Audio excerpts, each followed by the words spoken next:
Next important topic we're going to discuss from the lower GIT surgery is the colorectal cancer. हमने कहा इसको पहले discuss कर लेते हैं क्योंकि ये बहुत इंपॉर्टेंट है, इसके बहुत यूक्यूज़ आते हैं।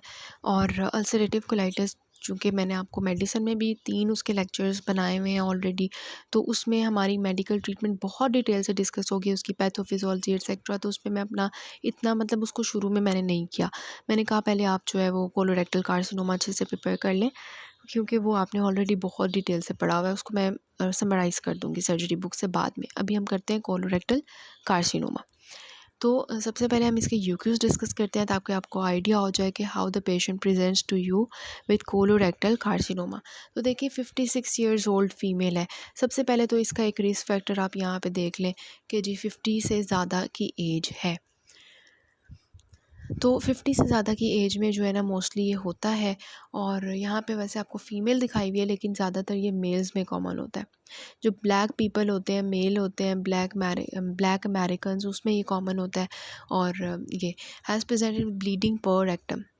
ठीक हो गया। बहुत इंपॉर्टेंट जो है ना फीचर है कैंसर का। For the last 3 months on proctoscopy she has a mass of 2 centimetre in size. देखिए हमने यहाँ पे प्रोक्टोस्कोपी की है। इंटेस्टाइनल टीबी में हमने कोई प्रोक्टोस्कोपी नहीं की थी, वहाँ पे हमने बेरियम मील और लेप्रोस्कोपी की थी और बापसी की थी। प्रोक्टोस्कोपी जो है ये एक्चुअली हम देखने के लिए ना एनस को और लोअर रेक्टम, जो हमारा लोअर 10 सेंटीमीटर होता है ना रेक्टम का, उसको देखने के लिए जो है ना हम ये करते हैं। क्योंकि ब्लीडिंग पर रेक्टम है ना, तो इस वजह से ना हम ये सोच सकते हैं कि जी हम जो है ना रेक्टम को पहले देख लें, इन एनस और रेक्टम को पहले देख लें। अपर उसका जो नीचे रेक्टम का जो 10 सेंटीमीटर है ना, वो हम देख लें। तो जी हम प्रोक्टोस्कोपी करते हैं और जी हमें वहाँ पे एक मास मिल जाता है 2 centimetre in size and 5 centimetre from the anal verge. तो सस्पेक्टेड डायग्नोसिस आपका क्या होगा, इन्वेस्टिगेशंस क्या होंगी, स्टेज क्या होगी। देखिए स्टेजिंग से आपको क्लियर हो गया कि दिस इज़ कैंसर। अब क्वेश्चन जो है ना वो आपने पढ़ा, आपको लग रहा है कैंसर, लेकिन इसका जो इन्होंने स्टेजिंग का क्वेश्चन पूछा ना, इससे आपको पक्का कन्फर्म है कि ये कैंसर की बात की जा रही है। Then 40 years old gentleman. देखें यहाँ पे आ गया हमारी एज एक फैक्टर। दूसरा क्या है, मेल है, प्रेजेंट विद ब्लीडिंग पर rectum for the last 2 months। और यहाँ पे जो उन्होंने इन्वेस्टिगेशन एक परफॉर्म की हुई है वो है digital rectal examination. Digital rectal examination जब हम करते हैं, मतलब कि जो फिंगर के साथ हम रेक्टम की एग्जामिनेशन करते हैं, तो वो जो है ना हमें वहाँ पे मास फील होगा ना जब हम नीचे से करेंगे। कोई ग्रोथ होगी, कोई अल्सर बना होगा तो हम फील कर लेंगे। तो इसी तरह ना जैसे हमने डिजिटल रेक्टल एग्जामिनेशन की तो हमें इरेगुलर मास जो है वो मिल गया। नेक्स्ट उन्होंने कहा है किस टाइप ऑफ मैनेजमेंट बता दें और इन्वेस्टिगेशंस बता दें। 60 years old male is diagnose to have adenocarcinoma of the caecum. उन्होंने खुद ही बता दिया, सीटी में हमने देखा। अब यहाँ पे देखें कार्सिनोमा आपको उन्होंने बता दिया, अब आपको कोई ज़रूरत नहीं है आप पर रेक्टल एग्जामिनेशन, प्रोक्टोस्कोपी, सिग्मोइडोस्कोपी और इस तरह की चीज़ें करें, बायोप्सी वगैरह करें। यहाँ पे आपने क्या करना है, यहाँ पे आपने उसकी स्टेजिंग देखनी है, क्योंकि अब आपको पता चल गया कैंसर है। तो इस वजह से उन्होंने सीटी स्कैन किया। CT scan shows the mesenteric lymph nodes और मेटास्टेसिस इन द लिवर। कोई मेटास्टेसिस नहीं है। तो ऑपरेशन आपने बताना है कि कौन सा करेंगे, स्ट्रक्चर्स आप कौन से रिमूव करना चाहेंगे, और कौन सी आप जो स्ट्रक्चर्स बचाना चाहेंगे। ये हम इस तरह से जब इसकी ट्रीटमेंट डिस्कस करेंगे तो फिर मैं आपको बताऊंगी। अब आता है 60 ईयर्स ओल्ड मेल। देखें अगेन रिस्क फैक्टर, एज है 50 ईयर से ज़्यादा, मेल है risk factor, with fresh bleeding पर rectum for the last 6 months।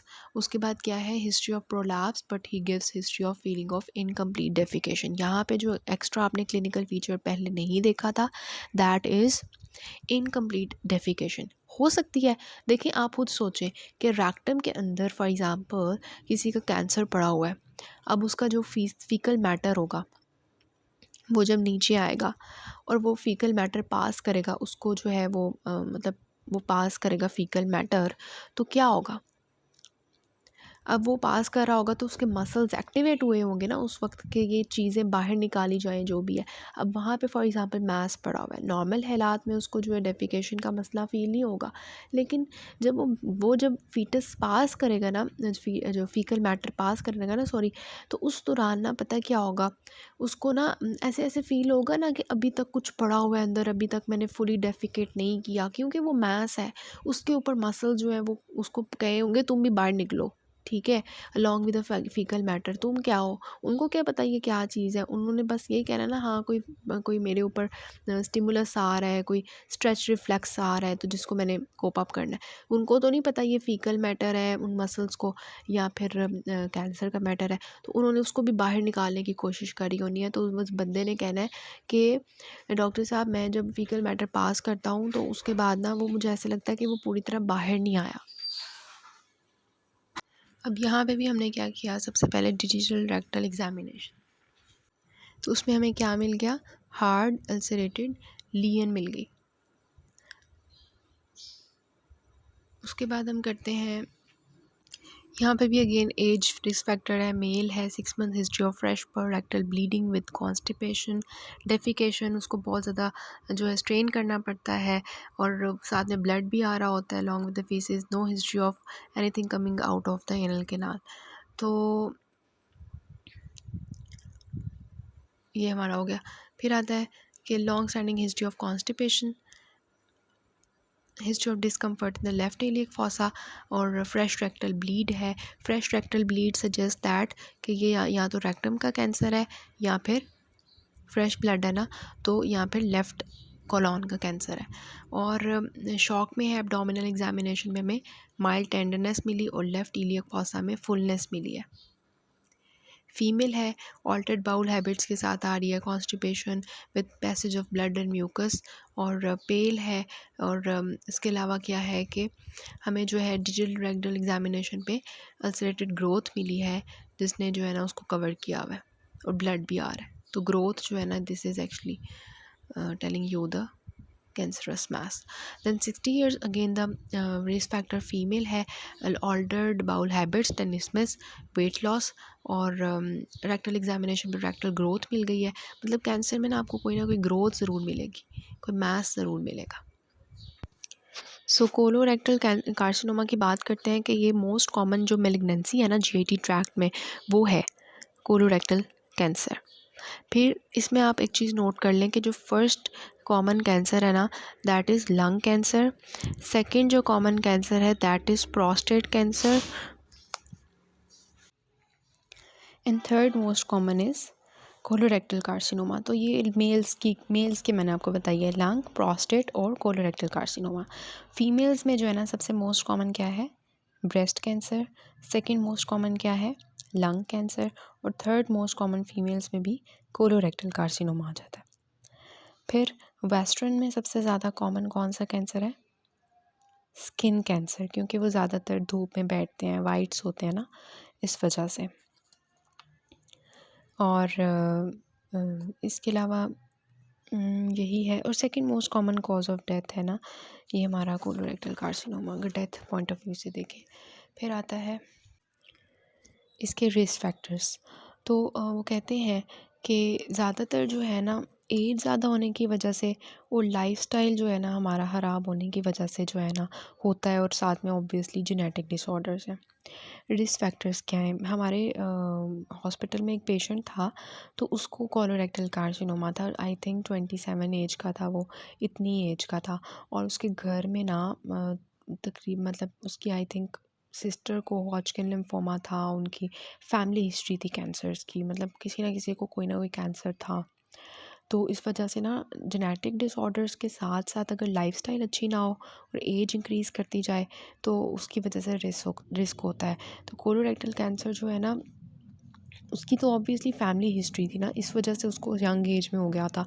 Otherwise देखें रिस्क फैक्टर्स में एज ज़्यादा हो जाना, डाइटरी फैक्टर्स जिसमें अगर हाई फैट लो फाइबर डाइट हम लें तो उसकी वजह से इंक्रीज़ हो जाएगा।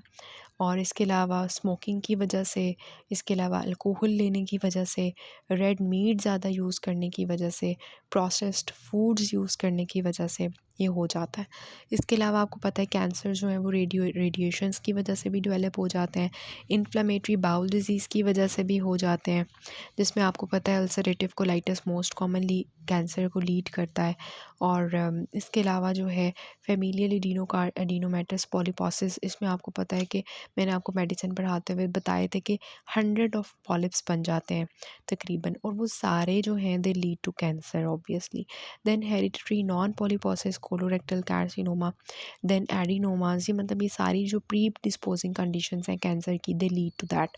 और इसके अलावा जो है जो लोग होते हैं ओबीज़ होते हैं, फिज़िकल इनएक्टिविटी रखते हैं, और टाइप 2 डायबिटीज़ के होते हैं, मतलब इस तरह से ना, मतलब इसमें ओवरऑल अगर आप रिस्क फैक्टर्स में देखें तो एज है, डाइटरी फैक्टर्स हैं, रेडिएशंस हैं, और प्रीवियसली कोई डिजीज़ हैं, लाइक मैंने आपको ये सारी बताई हैं। देन क्लिनिकल फीचर्स आते हैं। इट डिपेंड्स अपॉन कि कैंसर हमारा कहाँ पर है, उसका साइज़ कितना है, और उसका सिस्टमिक स्प्रेड कितना है। तो ऑब्वियसली अगर लोकली जो है वो कैंसर स्प्रेड करेगा तो वहाँ पे जो है वो क्या करेगा, ऑब्स्ट्रक्शन कॉज करेगा। इसी तरह अगर लिम्फेटिक्स में स्प्रेड करेगा तो ये कॉलिक, पेरीरेक्टल, मेसेंटेरिक लिम्फ नोड्स को इन्वॉल्व कर सकता है। ब्लड में ये आपने याद रखना है कि ये लिवर में जाता है by the portal system, lungs में जाता है और ब्रेन में। हमेशा ये 3 जगह मोस्ट कॉमन होती है। मैंने उसकी रीज़न आपको बताई भी है कि इनकी ड्यूअल ब्लड सप्लाई होती हैं। इस वजह से ना कैंसर सेल्स को शौक होता है कि हम इन जगहों पे जाएं। LLB, liver, lungs, brain. Then आती है TNM स्टेजिंग। TNM स्टेजिंग में T1 स्टेजिंग होती है जिसमें हमारा कैंसर जो है वो सब म्यूकोजा में होता है। देन T2 स्टेजिंग में क्या होता है, सब म्यूकोजा से मस्कुलरिस प्रोप्रिया में चला जाता है। T3 में क्या होता है, वो पेरिकोलिक फैट में चला जाता है। T4 में वो सिरोज़ा में और सराउंडिंग ऑर्गन्स में चला जाता है। देन ये हमारी बाकी सारी सेम है कि अगर कोई नोड्स इन्वॉल्व नहीं है लिम्फ नोड्स तो N0 है, अगर 1 या 2 इन्वॉल्व है तो N1 है, अगर 3 या 3 से ज़्यादा इन्वॉल्व हैं तो N3 है, N2 है। अगर मेटास्टेसिस नहीं है तो M0 है, अगर मेटास्टेसिस है तो M1 है। ये है, सॉरी मुझे उसको नीचे किया ही नहीं मैंने। ड्यूक स्टेजिंग आपकी इंपॉर्टेंट है, यूक्यूज़ में आपको पूछी हुई है उन्होंने कि ड्यूक स्टेजिंग बता दें, और ये मेडिसिन में भी मैंने आपको बताई थी, पिक्चर दिखाई थी आपको डेविडसन की। ड्यूक स्टेजिंग क्या है कि अगर तो हमारा कैंसर जो है बाउल वॉल के साथ कन्फाइंड है, उसको उसने ब्रीच नहीं किया हुआ, तो that is the first stage, A stage. Then क्या स्टेज है कि वो बाउल वॉल को तो इन्वॉल्व कर लेता है पूरी की पूरी, लेकिन वो सिरोज़ा या पेरिटोनियम को इन्वॉल्व नहीं करता। और फिर क्या है थर्ड पे, लिम्फ नोड्स को इन्वॉल्व कर लेता है। सो दिस इज़ ड्यूक स्टेजिंग। वो कहते हैं क्लिनिकल फीचर्स जो हैं, जैसे अभी आपने पेशेंट के देखे डिफरेंट आ रहे थे, डिपेंड करता है कि जी हमारा कैंसर कहाँ पर है, लेकिन ज़्यादातर जो सेम सिम्टम्स होते हैं वो यही होते हैं। रेक्टल ब्लीडिंग हो गया, और ब्लीडिंग की वजह से क्योंकि ब्लड लॉस है तो अनीमिया हो जाएगा पेशेंट को। और कैंसर का आपको पता है कि एक बहुत इंपॉर्टेंट फीचर होता है पैल्पेबल मास। एक्यूट इंटेस्टाइनल ऑब्स्ट्रक्शन के साथ भी पेशेंट जो है वो आ सकता है। अब जी हमने हमारा जो है जो लीजन्स हैं वो अगर राइट साइड की हैं तो आपको क्या लगता है मास कहाँ पे फील होना चाहिए कैंसर का, अगर right side of colon involve है तो राइट इलियक फॉसा में मास फील होना चाहिए। अच्छा, उसके बाद इसका जो ब्लड आना चाहिए, मेडिसिन में भी आई थिंक मैंने ये डिस्कस किया था कि ब्लड जो आना चाहिए इसका वो कैसा होना चाहिए, फ्रेश रेड कलर का होना चाहिए, या फिर जो है ऐसा ब्लड जो कि हमें मतलब नज़र ही नहीं आ रहा नेकेड आई से, माइक्रोस्कोप में नीचे नज़र आएगा, या इस तरह से ना। तो ऑकल्ट ब्लड टेस्टिंग, इसमें ऑकल्ट ब्लड लॉस होता है जो हमें नज़र नहीं आ रहा होता आंखों से, लेकिन there is the blood loss. तो उसके लिए हमने जो है क्या करवाएंगे, CBC करवाएंगे, तो पेशेंट जो है वो आयरन डेफिशिएंट अनीमिया के साथ प्रेजेंट कर रहा होगा, अनीमिया के साइंस आ रहे होंगे, सारी उसकी लैब्स आ रही होंगी। देन इंटेस्टाइनल ऑब्स्ट्रक्शन, ऑब्वियसली वहाँ पे राइट साइड पे वो ऑब्स्ट्रक्शन कर देगा। इसके अलावा अगर ये सीकम का होता है तो ये एक्यूट अपेंडिसाइटिस करवा देगा due to obstruction of its lumen. तो मतलब कि अपेंडिसाइटिस के पेशेंट्स में हम जो है वो मतलब उनके अंदर रिस्क हो सकता है of the carcinoma of caecum. Then तो राइट साइड लियंस का दो चीज़ें आपने याद रखनी है। हमें मैस जो मिलेगा राइट ईलिक फॉसा में मिलेगा, और जो ब्लड होगा वो हमें नेकेड आई से नज़र नहीं आ रहा होगा। देन आती है इमरजेंसी प्रेजेंटेशन, उसमें हमने बात कर ली कि कैंसर का पेशेंट जो इमरजेंसी में कैसे आ सकता है, इंटेस्टाइनल ऑब्स्ट्रक्शन और परफोरेशन के साथ।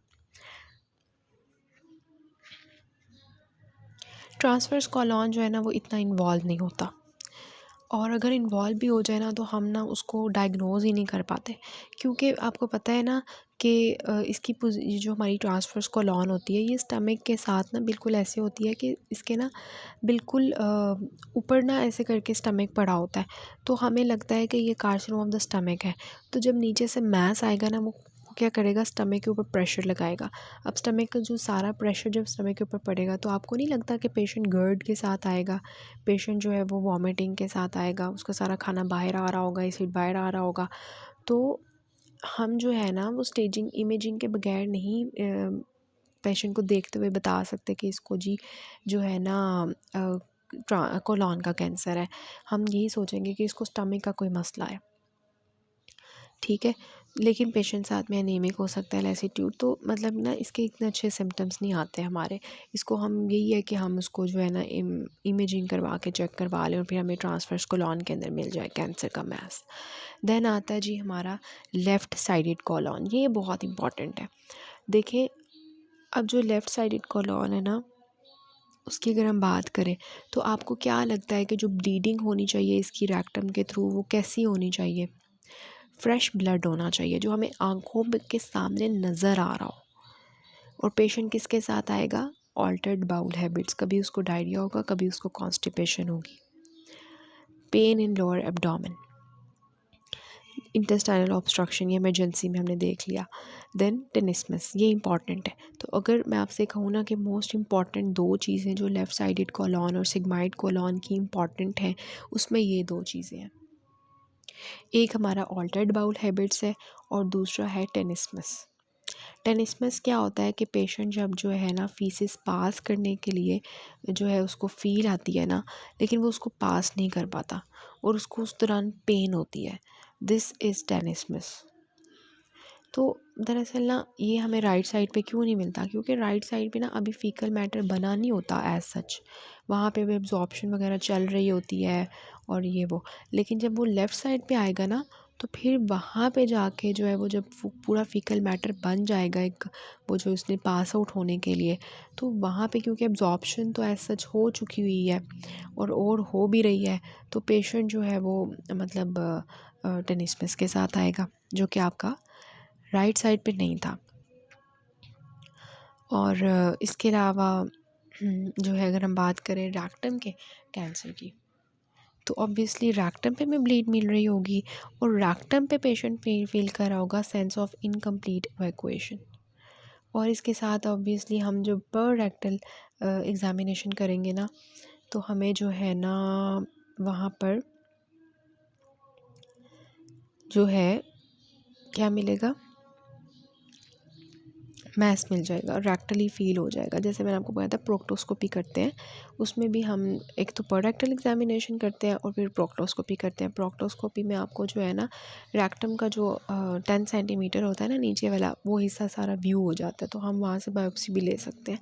मोस्ट कॉमन कैंसर जो है ना वो रैक्टम का कैंसर ही है, जो कोलॉन को ओवरऑल कोलॉन में से रैक्टम का कैंसर सबसे ज़्यादा मोस्ट कॉमन है, क्योंकि यहाँ पे ना सबसे ज़्यादा फीलिंग भी पेशेंट की यही होती है कि sense of incomplete evacuation of rectum.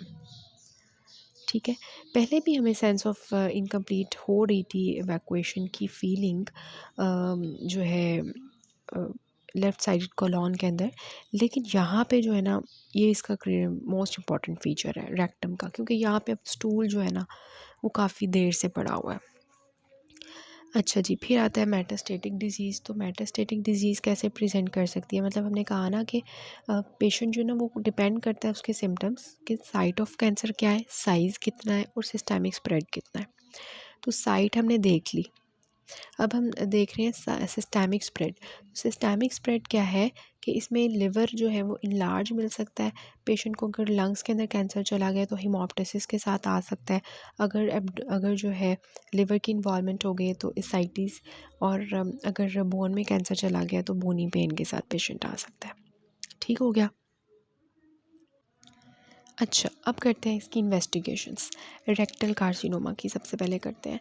तो रेक्टल कार्सिनोमा की मैंने दो आपको बता दी और सिनेरियोज़ में भी आपने देखी थी। पर रेक्टल एग्जामिनेशन, जिसमें हम रेक्टली जो है एग्जामिन करते हैं, रेक्टम को नीचे से फिंगर्स डाल के डिजिटली एग्जामिन करते हैं, फील करते हैं, सॉरी, ठीक है। और वहाँ पर हमें अल्सर की ग्रोथ हो तो हमें फील हो जाती है। फिर हम उसको ना कन्फर्म करने के लिए क्या करते हैं, प्रोक्टोस्कोप एक इंस्ट्रूमेंट होता है, उसको इन अंदर डालते हैं, ठीक है। प्रोक्टोस्कोपी, जैसे आपके पास एंडोस्कोपी होती है, गैस्ट्रोस्कोपी होती है, मतलब एंडोस्कोप की तरह का वो होता है प्रोक्टोस्कोप। उसको जो है हम डालते हैं एनस को देखने के लिए और रैक्टम का जो 10 सेंटीमीटर है उसको देखने के लिए। फिर हम जब वो एंडोस्कोप डाला होता है, प्रोक्टोस्कोप डाला होता है, तो साथ ही वहाँ पे जो मैस सा पड़ा होता है उसको हम थोड़ा सा टुकड़ा उतार देते हैं और वापसी ले लेते हैं। देन अगर हमने सिग्मॉइड को जो है वो देखना है तो उसके लिए हम क्या करेंगे, प्रोक्टोस्कोप ने तो 10 सेंटीमीटर ऑफ रेक्टम तक किया था, सिग्मॉइडोस्कोपी करेंगे। सिग्मॉइडोस्कोप जो है ये हमें रेक्टम का जो ऊपर वाला हिस्सा होगा वो भी दिखा देगा और सिग्मॉइड कोलॉन को भी दिखा देगा। लेकिन आपने क्या करना है, अब दूसरी कोलॉन को भी देखना है। तो कोलोनोस्कोपी जो है वो हम जितने भी पेशेंट्स हैं रेक्टल कैंसर के, उनके अंदर हम अगर हमें रेक्टल मैस मिल गया ना, क्योंकि जो मोस्ट कॉमन कैंसर है वो रेक्टम का है, तो साथ ही हम क्या करेंगे, प्रोक्टोस्कोपी सिग्मॉइडोस्कोपी करने के बाद, प्रोक्टोस्कोपी करने के बाद हम क्या करेंगे, कोलोनोस्कोपी करेंगे। उसमें हम सारी कोलॉन को व्यू करेंगे कि कहाँ कहाँ पे कैंसरस मैस पड़े हुए हैं। इसकी मैं आपको वीडियो शेयर कर देती हूँ, लिंक मैं आपको नीचे दे देती हूँ, वहाँ पे डिस्क्रिप्शन में, वहाँ पे आप जाके देख लें कि एंडोस्कोप कैसे हम अंदर लेके जाएंगे और वो मैस का टुकड़ा उतारेंगे और वहाँ से हम बायोप्सी ले लेंगे। सिग्मोइडोस्कोप के साथ या प्रोक्टोस्कोप के साथ आप ले सकते हो बायोप्सी फॉरसेप्स के थ्रू। आप उस बायोप्सी का मटेरियल उतारोगे और माइक्रोस्कोप के नीचे देख लोगे और आपको वहाँ पे कैंसर के जो है वो सारा नज़र आ जाएगा। इसके अलावा ना अब हमने कर लिया कैंसर डायग्नोस, हमें बायोप्सी से कंफर्म हो गया है कि कैंसर है, जैसे आपके एक सिनेरियो में था भी। फिर हमने उसकी स्टेजिंग करनी होती है ऑब्वियसली कि कैंसर जो है उसका मेटास्टेसिस कहाँ कहाँ हुआ है ऑब्वियसली। तो उसके लिए क्या करते हैं हम पहले हम लोकल एक्सटेंट देखते हैं। तो लोकल एक्सटेंट के लिए, लोकल स्प्रेड के लिए जो हमारे पास है दैट इज़ ट्रांस रेक्टल अल्ट्रासाउंडोग्राफी। जैसे आपका हमने गायनी में पढ़ा था ट्रांस विजाइनल अल्ट्रासाउंड, याद है आपको? इसी तरह ट्रांस रेक्टल अल्ट्रासाउंड होता है, ये आपको जो है व्यू करवा देता है लोकल स्प्रेड ऑफ कैंसर कि कहाँ कहाँ पे है, मतलब जैसे सब mucosa muscularis propria, perifollicular fat, serosa, other organs, मतलब इर्द गिर्द के जो भी इन लोकल इन्वॉल्वमेंट है। लेकिन जब हमने देखना है कि कैंसर जो है वो लिवर में चला गया है तो उसके लिए ऑब्वियसली हम जो है वहाँ का एब्डोमिनल जो है एक्सरे करवाएंगे। इसके अलावा हम चेस्ट एक्सरे करवाएंगे, CT scan of the chest, abdomen and pelvis. ये हम जो है मेटास्टेसिस चेक करने के लिए करते हैं, CT scan of chest, abdomen and pelvis. ठीक हो गया। इसके अलावा हम चेस्ट एक्सरे भी पेशेंट का ले सकते हैं और ये सब कुछ। तो और आपकी जो इन्वेस्टिगेशंस हैं वो कौन सी हो सकती हैं, पेशेंट एनीमिया है ना, तो हम पेशेंट का सीबीसी करवा लेंगे, उसको रूल आउट करके एनीमिया ट्रीट करेंगे। देन पेशेंट को अगर उसका कैंसर जो है लिवर में स्प्रेड कर गया तो ऑब्वियसली हम एलएफटीज़ करवाएंगे, उसके हम आरएफटी करवाएंगे, उसके हम सीरम इलेक्ट्रोलाइट्स करवा लेंगे। इसके अलावा हमने बाकी सारी देख ली है, ये नॉन स्पेसिफिक से जो होती हैं, जनरल वो मैंने आपको बताई है। फिर investigation for the colon carcinoma. Obviously मैंने आपको बताया कि आप कोलॉन को देखना है, तो यहाँ पे आप डिजिटल रेक्टल एग्जामिनेशन तो नहीं करेंगे, या आप प्रोक्टोस्कोपी तो नहीं करेंगे, या आप जो है सिग्मोइडोस्कोपी तो नहीं करेंगे। यहाँ पे सिग्मोइडोस्कोपी करेंगे कोलॉन रेक्टम के बाद ना हम सिग्मोइडोस्कोपी कर लेंगे। इसमें हमारा आ जाएगा फ्लैक्सिबल सिग्मोइडोस्कोप, जो कि हम यूज़ करते हैं। ये ना फ्लैक्सिबल इसलिए कहते हैं कि ये बिल्कुल ऐसे नहीं होता कि एक सहज सा पाइप हो, ऐसा नहीं होता। ये ऐसे पाइप समझ लें जिसको हम किसी भी जगह पे फ्लैक्सिबल होता है, किसी भी जगह पे मूव कर सकते हैं जहाँ पे भी हम उसको लेके जाना चाहें। तो फ्लैक्सिबल सिग्मोइडोस्कोप है। देन हमारी कोलोनोस्कोपी है, ये इन्वेस्टिगेशन ऑफ चॉइस होती है कोलॉन कैंसर के लिए। इसमें हम सारी की सारी कोलॉन जो है ना एनल कैनाल से लेके सीकम तक सारी हम देख सकते हैं, ठीक है। और ऑब्वियसली इससे पहले हम पेशेंट को जीए देंगे, और फिर हमारा जो भी हमें मैस नज़र आएगा, जो कि मैं आपको वीडियो शेयर कर देती हूँ, वहाँ से हम उसका बायोप्सी का मटेरियल ले लेंगे। फिर जी आता है हमारे पास बेरियम एनेमा। ये जो है हमें मतलब इतना अच्छा नहीं है ये, जैसे हम कहेंगे कि बस हमें पता चल जाएगा यार यहाँ पे जो है ना फीलिंग डिफेक्ट है, लेकिन हमें ये नहीं पता चलेगा कि ये कैंसर है या क्या चीज़ है। कोई भी हमें मैस में ये पता चल जाएगा कि यार यहाँ पे ऑब्स्ट्रक्शन है, तो बेरियम एनेमा उसके लिए होता है। फिर CT scan abdomen, pelvis and chest, कि मैंने आपको बता दिया कि मेटास्टेसिस वगैरह को देखने के लिए होता है। सो this is all about the colonic carcinoma. इसके रिस्क फैक्टर्स हमने देखे, क्लिनिकल फीचर्स देखे, इसकी स्टेजिंग देखी, टीएनएम और ड्यूक स्टेजिंग बहुत इंपॉर्टेंट है, वो आपको आनी चाहिए। फिर हमने इसके यूक्यूज़ के जो है सिनेरियोज डिस्कस किए हैं। Then we discussed about the investigations, how we will proceed for the patient, and the next lecture जो आपका होगा उसमें हम ट्रीटमेंट डिस्कस करेंगे along with the MCQs answers. So this is all about this.